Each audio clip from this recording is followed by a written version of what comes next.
Hello friends, welcome to Arjun classes YouTube channel और arjuntheory.com website. तो आज हम पढ़ेंगे क्लास 12th के चैप्टर विद्युत धारा यानी इलेक्ट्रिक करंट का पार्ट 10। इसके अन्य पार्ट देखने के लिए आप हमारे यूट्यूब चैनल अर्जुन क्लासेज या हमारी वेबसाइट arjuntheory.com पे विजिट कर सकते हैं। आज का हमारा टॉपिक है व्हीट स्टोन सेतु यानी व्हीट स्टोन ब्रिज। ठीक है, तो चलिए शुरू करते हैं आज का टॉपिक। व्हीट स्टोन सेतु, सबसे पहले नाम में देखते हैं व्हीट स्टोन सेतु। सेतु मतलब ब्रिज, ठीक है, पुल, ये संस्कृत का वर्ड है। तो सबसे पहले देखते हैं इसमें क्या होता है आखिर। तो ये 4 प्रतिरोधों की एक व्यवस्था होती है, जिनमें से एक प्रतिरोध अज्ञात होता है तथा शेष 3 ज्ञात होते हैं। यानी कि 4 प्रतिरोधों की व्यवस्था होती है, जिसमें से एक अपने को पता नहीं होता है, 3 पता होते हैं। तो अपन उसको एक को निकालेंगे इस व्यवस्था से। ठीक है, तो सबसे पहले अब देख लेते हैं इसकी पहचान कैसे करेंगे कि भाई वो व्हीट स्टोन सेतु ही है या नहीं। तो देखो, व्हीट स्टोन सेतु में चारों प्रतिरोध अपन किसी आयत की चारों भुजाओं पे मान सकते हैं। जैसे ये ए बी सी डी कोई आयत है जिसकी चारों भुजाओं पे एक एक प्रतिरोध लगा हुआ है। पहला है पी, दूसरा क्यू, यानी कि जो आयत का एक शीर्ष है उस पे पी और क्यू, और दूसरा बी है उस पे आर और एस। ठीक है, 4 प्रतिरोध लगे हुए हैं। अब चारों प्रतिरोध यानी कि ये आयत की भुजा पे लगे हुए हैं। तो ये व्हीट स्टोन सेतु कब कहलाएगा?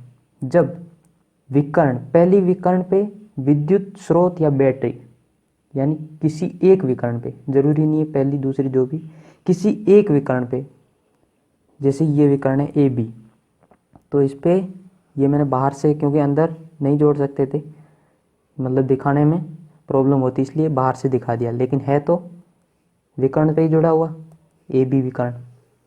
ठीक है, और दूसरी विकर्ण होगी उस पर गैल्वेनोमीटर जुड़ा हुआ होगा। ठीक है, तो आई होप आपको ये बात समझ में आई होगी कि ये व्हीट स्टोन सेतु की अपन पहचान कैसे करेंगे। तो पहचान के अपन सबसे पहले तो ये देखेंगे कि आयत पे 4 प्रतिरोध जुड़े हुए हैं। फिर दूसरी बात देखेंगे कि भाई एक विकर्ण पे विद्युत स्रोत या बैटरी जिसे कह सकते हैं वो जुड़ी हुई हो, और दूसरे विकर्ण पे गैल्वेनोमीटर, या गैल्वेनोमीटर न भी हो तो ये भी कह सकते हैं कि धारा मापी, विद्युत धारा मापी, ये जुड़ा हुआ हो सकता है। ठीक है, अब अपन इसकी देखते हैं संतुलन की कंडीशन। ये तो हो गया व्हीट स्टोन सेतु क्या होता है, कैसे पहचान करेंगे। अब देखते हैं इसकी संतुलन की कंडीशन में क्या क्या होता है। तो व्हीट स्टोन सेतु की संतुलन की अवस्था में गैल्वेनोमीटर में कोई विक्षेप नहीं आता। ये गैल्वेनोमीटर है, जब ये संतुलन की अवस्था में होगा। संतुलन की अवस्था में क्या होता है वो अभी अपन फॉर्मूला डिराइव करेंगे। तो एक बात ये प्रैक्टिकल से देखी गई कि ये जब संतुलित होता है तब इस गैल्वेनोमीटर में धारा होती है जो आई जी, अपन ने माना है आई जी, ये 0 बहती है, यानी कि इसमें विक्षेप है जो आता नहीं है। ठीक, तो एक बात यहाँ से पता लग गई, आई जी होगा 0। किस कंडीशन में? व्हीट स्टोन सेतु की संतुलन की कंडीशन में। ठीक है, तो अपने को ये बात पता लग गई प्रैक्टिकल से। अब अपन तो देख लेते हैं कि जब आई जी 0 होगा तो क्या कंडीशन आएगी। तो वो कंडीशन अपन देख लेते हैं किससे? किरचॉफ नियम से। किरचॉफ नियम अपन पढ़ चुके, किरचॉफ का वोल्टेज नियम, तो उससे अपन देख लेते हैं कंडीशन। तो उसको अप्लाई करने के लिए हमें पता होनी चाहिए सब में धारा। तो मान लेता हूँ इसमें धारा I1 चल रही है इस तरफ, ठीक है, और इसमें धारा I2 चल रही है इस तरफ, ठीक है, और इसमें I3 चल रही है इस तरफ, और इसमें I4 मान लिए मैंने। ठीक है, और इसमें IG, गैल्वेनोमीटर में बहने वाली धारा IG। ठीक है, तो अब मैं अप्लाई कर देता हूँ किरचॉफ्स वोल्टेज लॉ यानी KVL। ठीक है, तो KVL क्या कहता है? KVL अपन कब अप्लाई कर सकते हैं? जैसा कि अपन ने पढ़ा कि KVL किसी लूप में अप्लाई कर सकते हैं। तो यहाँ अपने को 3 लूप दिख रहे हैं। एक तो ये इस तरफ अपन अप्लाई कर लेंगे लूप 1, लूप 2, और एक ये जिसकी अपने को अभी जरूरत नहीं पड़ेगी। अगर पड़ेगी तो आप यूज़ कर लेना, ये भी एक लूप है। ठीक है, तो अपन पहले लूप की इक्वेशन लिखते हैं। तो पहले लूप की इक्वेशन लिखते हैं।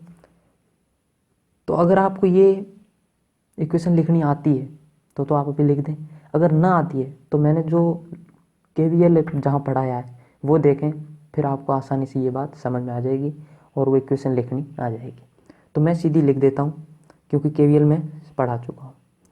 तो मैं लिख देता हूँ, यहाँ प्रतिरोध क्या है, इस तरफ मैं चल रहा हूँ। तो केवीएल क्या कहता है, जिस तरफ चलते हैं प्रतिरोध के ऊपर से, तो जिस तरफ चलते हैं उस तरफ अगर धारा बह रही हो तो माइनस आई आर आता है। माइनस आई, इसमें क्या I1 है, और आर यानी प्रतिरोध क्या है P। ठीक है, ये लिख दिया। फिर आगे बढ़े, यहाँ कोई वोल्टेज सोर्स नहीं है क्योंकि ये तो करंट सोर्स है। तो करंट सोर्स अपन वोल्टेज लो देखेंगे नहीं, वोल्टेज सोर्स देखेंगे। तो यहाँ से अपन सीधे आगे आ जाएंगे। फिर यहाँ आएंगे, यहाँ धारा की विपरीत दिशा में जा रहे हैं तो प्लस आएगा। और I क्या है, I2 है, इंटू प्रतिरोध क्या है Q है, इज इक्वल टू 0। तो एक तो ये इक्वेशन आ गई लूप 1 से।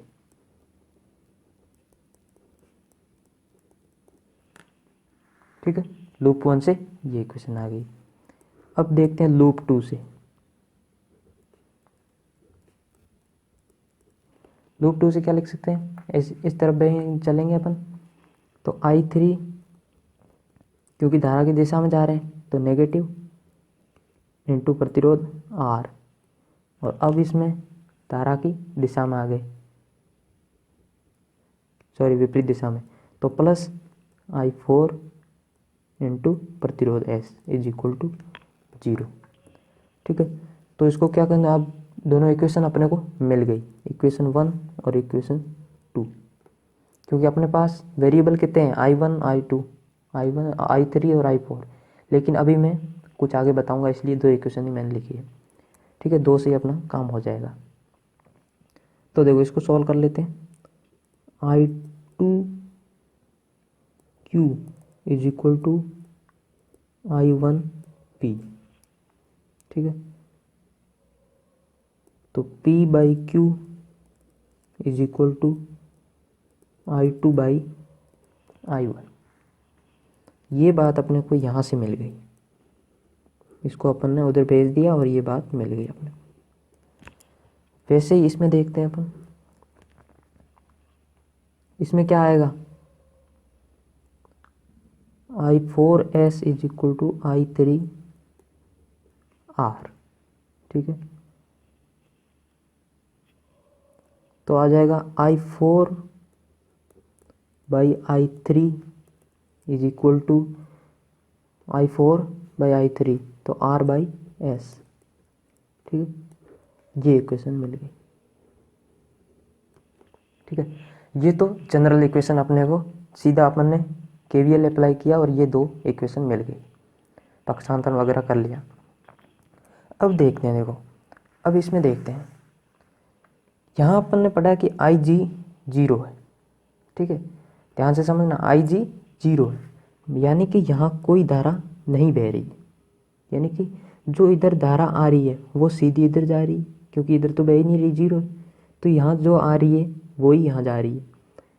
तो एक बात यहाँ से लिख सकते हैं कि I1 is equal to I3, क्योंकि जितनी आई उतनी उधर जा रही, तो I1 is equal to I3। और दूसरी I2 इधर आई और यहाँ धारा 0 है, तो I4 इधर गई, वो भी I2 के बराबर ही होगी। तो दूसरी बात लिख सकते हैं I2 is equal to I4।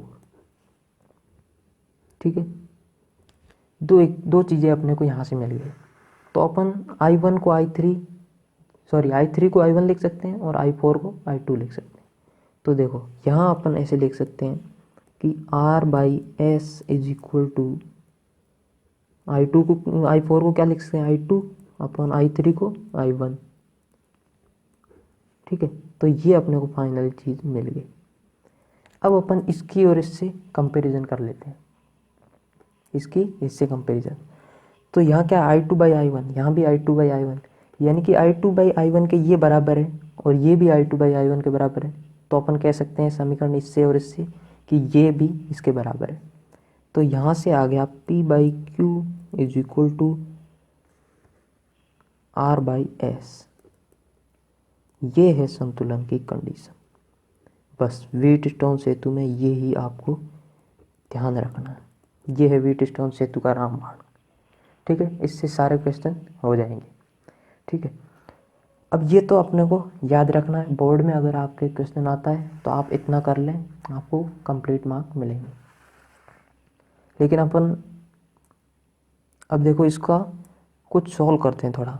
PS is equal to QR, यानी कि मैंने इसको इधर भेज दिया, इसको इधर भेज दिया, तो अपने पास इक्वेशन ये मिली।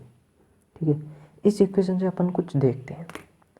ये इक्वेशन अपने को जल्दी पहचान करने में, जब कोई न्यूमेरिकल दिया हुआ होगा तो ये अपने को जल्दी पहचान करने में काम आएगा कि स्थिति संतुलन की है कि नहीं।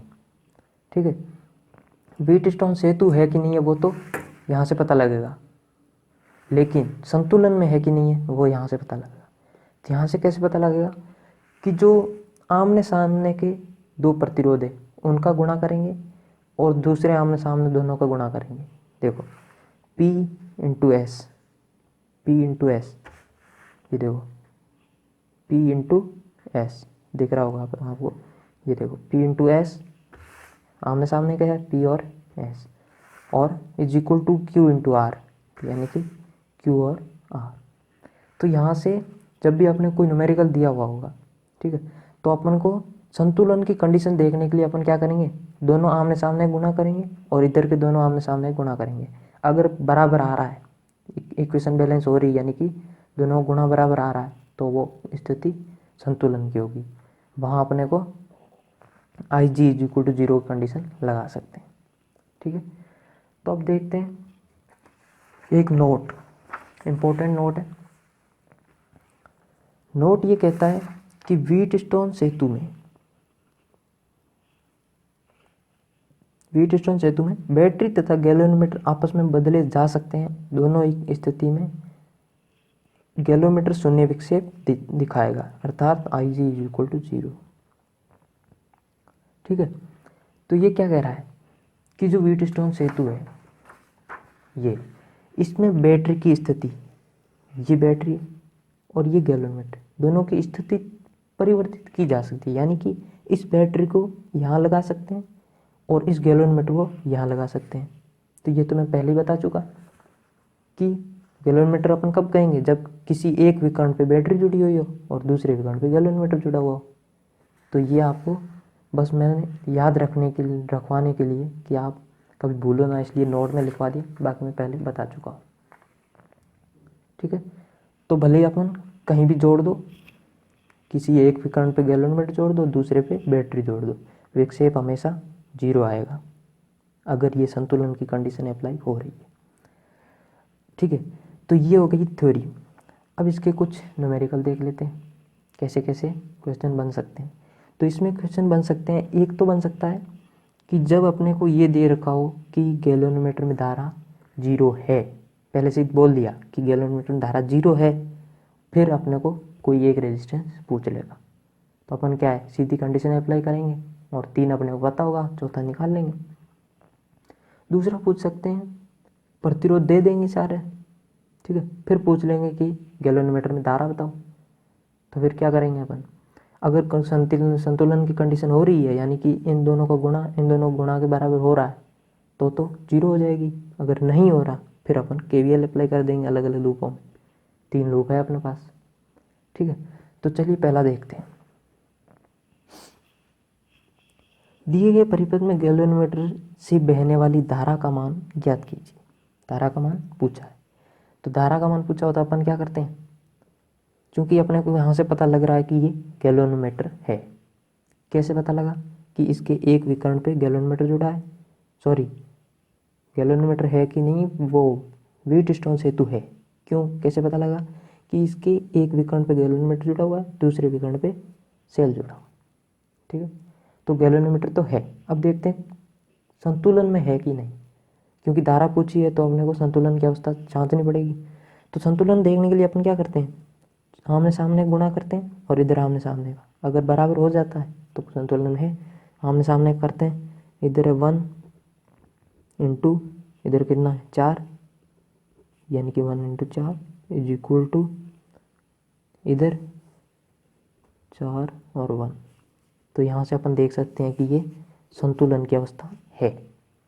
तो जब संतुलन की अवस्था होती है तो अपन ने शुरू में ही पढ़ लिया था कि गैल्वेनोमीटर संतुलन अवस्था में यहाँ से बहने वाली धारा 0 होती है।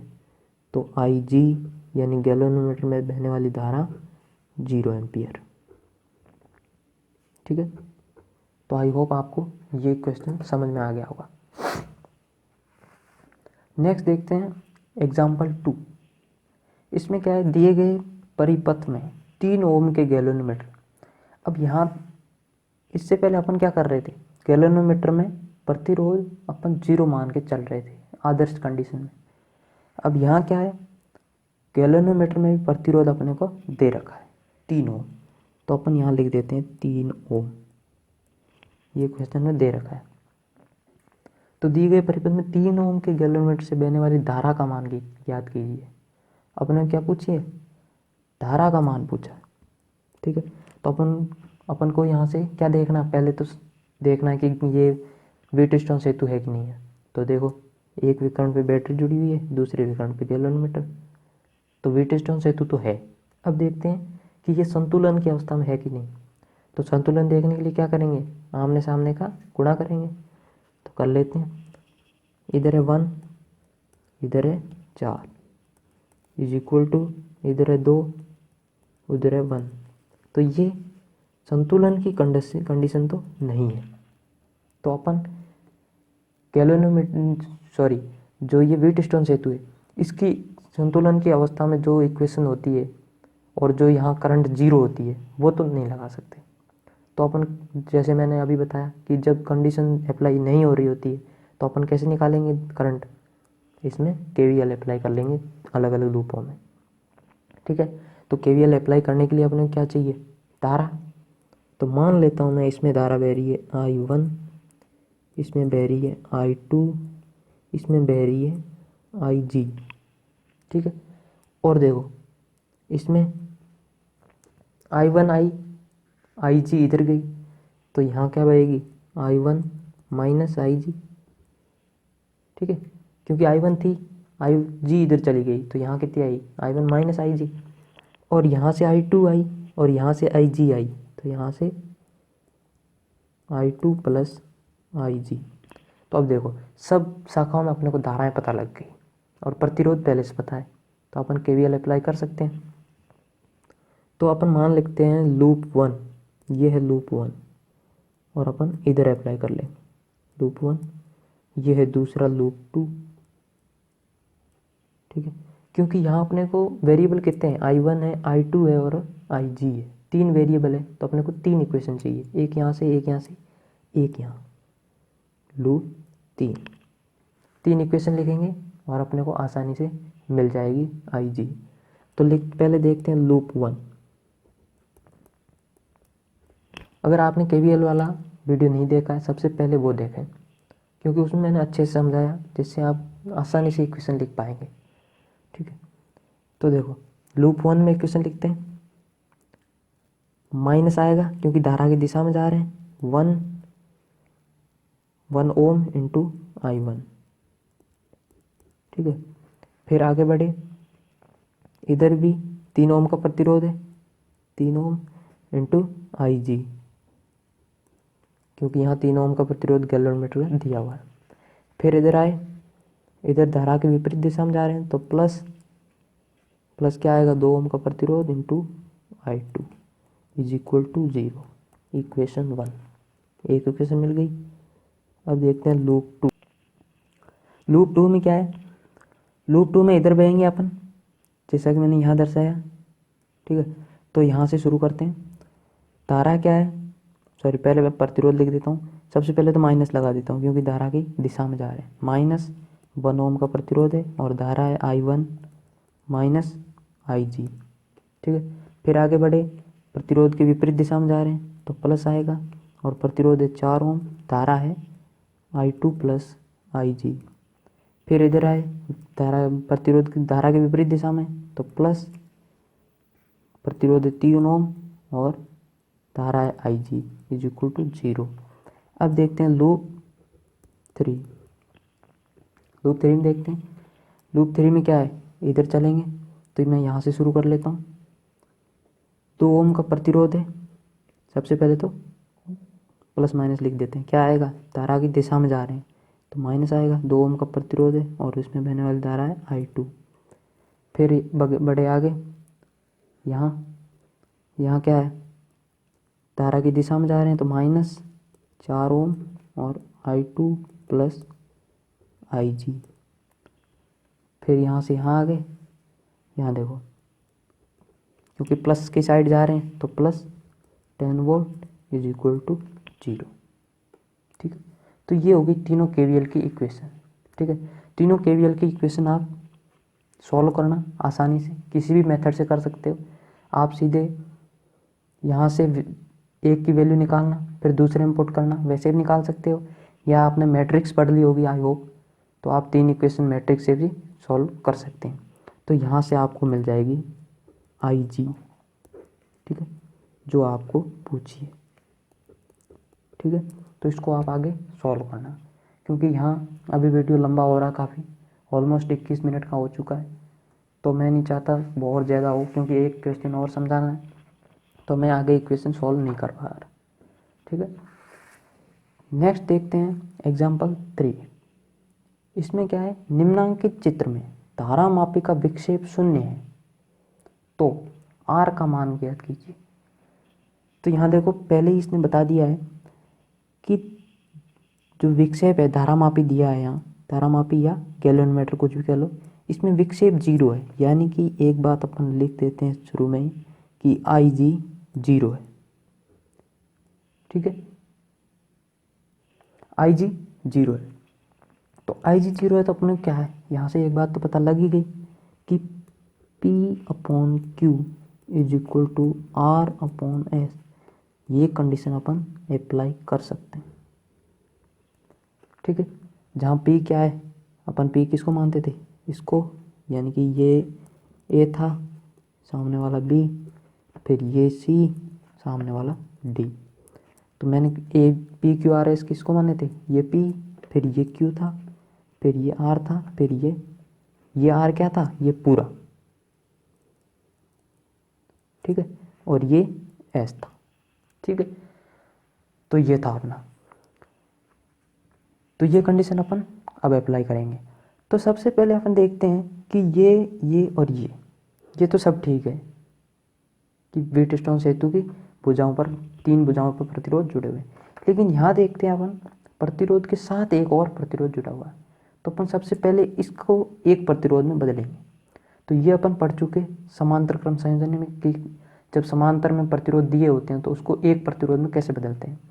तो उसको बदलने के लिए अपन देखते थे 1/R, ये R क्या है, इक्विवेलेंट, इज इक्वल टू 1/ पहला प्रतिरोध, ये पहला प्रतिरोध, प्लस 1/ दूसरा प्रतिरोध, ये समांतर क्रम संयोजन था। तो यहाँ से अपन क्या R इक्विवेलेंट निकाल लेंगे, जो कि फिर अपन लिख सकते हैं कि ये एक R प्रतिरोध मान सकते हैं। तो 1/R equivalent is equal to क्या आएगा, R प्लस 100/100R। ठीक है, तो इसको उल्टा कर देते हैं, R इक्विवेलेंट आ जाएगा 100R/R प्लस 100, ये आ गया R इक्विवेलेंट। यानी कि जो ऊपर 2 प्रतिरोध दे रखे हैं समांतर में, उन दोनों को हटा के अपन क्या लगा सकते हैं, यहाँ इसकी जगह अपन ये लगा सकते हैं, एक ऐसे करेंगे। ठीक है, और ये R इक्विवेलेंट, समझ गए। इसको अब मैं मान लो हटा लिया और यहाँ से R इक्विवेलेंट लिख दिया, जिसका मान आया ये। तो अब देखो, अब ये एक व्हीटस्टोन सेतु है, क्योंकि पहली कंडीशन कि एक विकर्ण पे सेल जुड़ा हुआ है, दूसरे विकर्ण पे गैल्वेनोमीटर। अब दूसरी कंडीशन कि किसी आयत के चारों भुजाओं पर 4 प्रतिरोध जुड़े हुए हैं। तो अब ये कंडीशन अपन अप्लाई कर देते हैं। P बटा Q, P की वैल्यू 100 अपॉन Q, Q की value 200 is equal to R बटा S। ठीक है, R की वैल्यू यानी R इक्विवेलेंट की value 100R upon R plus 100 और अपॉन में है S की वैल्यू 40। ठीक है, तो यहाँ से क्या आएगा, ये काट के 1/2 और इस, चलो मैं लिख देता हूँ 100R upon R plus 100 upon 40। अब ये 40 इधर आ जाएगा, बट्टा भी 2 है, 20 हो जाएगा। 20 is equal to 100R upon R plus 100। ठीक है, तो यहाँ से ये 5 बार कट जाएगा। ठीक है, तो R plus 100 is equal to 5R। अब ये R उधर भेज देता हूँ, 100 इज इक्वल टू 4R। तो अब R is equal to 100 upon 4। तो मैं आशा करता हूँ आपको आज का लेक्चर समझ में आ गया होगा। और टॉपिक वाइज और लेक्चर वाइज नोट्स और वीडियो लेक्चर्स देखने के लिए आप हमारी वेबसाइट arjunthori.com पे विजिट कर सकते हैं और ज़रूर करें, क्योंकि इस पे आपको हैंड रिटन नोट्स मिलेंगे, ऑनलाइन नोट्स मिलेंगे और वीडियो लेक्चर भी मिलेंगे, चैप्टर वाइज और टॉपिक वाइज। और अगर आपको आज के लेक्चर से कुछ भी अगर सीखने को मिला है तो लाइक का बटन ज़रूर दबा के जाना और अपने दोस्तों के साथ हो सके तो शेयर कर देना। और वीडियो कैसा लगा और कुछ भी आपको अगर डाउट रह गया हो तो कमेंट करके ज़रूर बताना। और अगर आपको हमारे और भी आने वाले वीडियोस देखने हैं तो वीडियो के नीचे दिए गए रेड कलर के सब्सक्राइब बटन को दबा के उसके पास दिए गए बेल आइकन को दबा देना, ताकि आपको हम जब भी नया वीडियो अपलोड करें आपको नोटिफिकेशन यानी मैसेज मिल जाए। Thank you, thanks for watching.